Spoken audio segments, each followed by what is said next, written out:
मैं जल्दी से पूछा, अगर किसी को मेरे सवाल का जवाब है तो मुझे बताइएगा।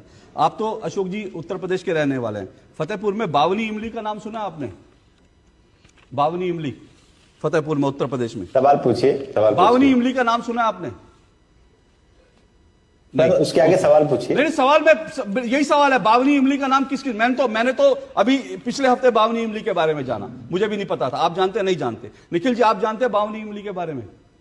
नहीं जानते। अब विजय कौशिक जी आप जानते हैं? नहीं जानते। नहीं, अब सुनिएगा, ये जो खड़गे जी दिन रात जो छाती ठोकते हैं ना, आजादी हमने दिलवाई, बावनी इमली जो है इस देश में नहीं जानते लोग, क्योंकि बच्चों को पढ़ाया नहीं गया बावनी इमली क्या है। कांग्रेस का जब तक जिस सबकी आवाज बंद कर दीजिए, आवाज बंद कर दीजिए, आवाज बंद करिए, आवाज बंद कीजिए, मुझे अपनी बात कहने दीजिए। यही इस देश में हो रहा है। इस देश में जब किसी और स्वतंत्रता सेनानी की बात करो तो निखिल जैन जैसे लोग और कांग्रेस के जो लोग हैं वो इसी तरह से चिल्लाते हैं, क्योंकि उनको लगता है कि खानदान ने ही आजादी दिलवाई, एक खानदान ने, एक पार्टी ने दिलवाई। अब मैं आपको बताता हूं बावनी इमली क्या है।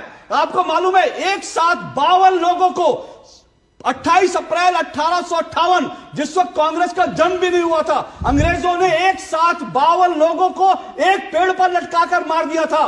स्वतंत्रता सेनानी थे।